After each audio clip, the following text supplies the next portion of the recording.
हे सगळे पक्षाचे गुलाम आहेत, लाचार आहेत, सगळे फाडकाऊ आहेत. हे हरामखोर याच मराठा समाजावर मोठे झाले.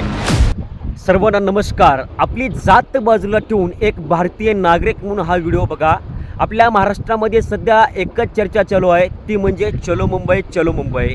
येणाऱ्या 27 ऑगस्टला मनोज जरांगे पाटील आणि मराठा समाज आपला हक्क मागण्यासाठी मुंबईकडे जात आहेत.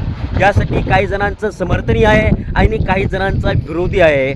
पण सगळ्यांना वाटतं की मराठा समाज खूप सुधारलेला आहे, मराठा समाज खूप पुढे गेला आहे, मराठा समाज खूप श्रीमंत आहे, मराठा समाजाचे एवढे आमदार, एवढे खासदार, एवढे मंत्री आहेत. मग अजून काय पाहिजे मराठा समाजाला? एवढं काय असताना अजून काय पाहिजे, हे बऱ्याच जणांचा प्रश्न आहे. पण मी तुम्हाला पहिल्या शब्दात सांगतो, यामधले काही 1-2 सोलं हे सगळे पक्षाचे गुलाम आहेत, लाचार आहेत. आपल्या शब्दात सांगायचं म्हटलं तर हे सगळे फाडकाऊ आहेत. हे फाडकाऊ आजपर्यंत मराठा समाजाचा विचार केले नाहीत, आता करत नाहीत आणि पुढेही करणार नाहीत. हे हरामखोर याच मराठा समाजावर मोठे झाले, याच मराठा समाजाने यांना मोठं केलं, पण हेच आज मराठा समाजाचा गळा दाबत आहेत. हे घोटाळे करून पक्ष बदलून श्रीमंत झाले आणि आज यांचे लेकरं बाहेर देशात शिकायला आहेत. आरक्षण भेटलं काय न भेटलं काय यांना काहीच फरक पडणार नाही. पण फरक त्या मजूरदार बापाला पडतो. ज्या मजूरदार बापानी मजुरी करून आपल्या मुलाला शिकवलं,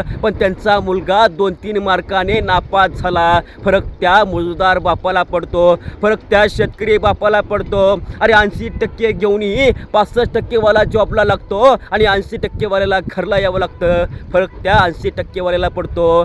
सध्या आमच्या सोयऱ्याधारामध्ये, आमच्या घरामध्ये, आमच्या मित्रामध्ये सातत्याने आम्हाला एक वाक्य म्हटलं जाते. ते वाक्य म्हणजे, एवढं शिकून काय फायदा, एवढं कशाला शिकता, एवढं शिकून काहीच फायदा नाही, आपण किती जरी शिकलो तर आपल्याला काही नोकरी लागणारच नाही.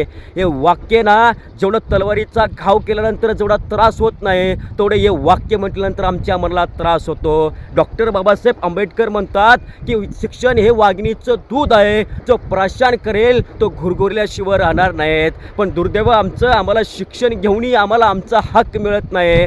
जर आम्हाला आरक्षण भेटलं तर आम्हाला आमचा हक मिळेल. आम्ही जे शिक्षण घेतलं त्या शिक्षणाचा लाभ आम्हाला भेटेल. मायबाप, शेकडो वर्ष झालं मराठा समाज हा दुसऱ्यांसाठी लढत आला, झुंजत आला, पण आज स्वतःसाठी लढत आहे. जर मराठा समाजाला विरोध करण्यापेक्षा जर सहकार्य केलात, आज तुमच्या मोठ्या भावाला सुद्धा न्याय मिळू शकतो. विरोध करण्यापेक्षा सहकार्य करा, एवढीच विनंती करतो आणि इथंच थांबतो. धन्यवाद.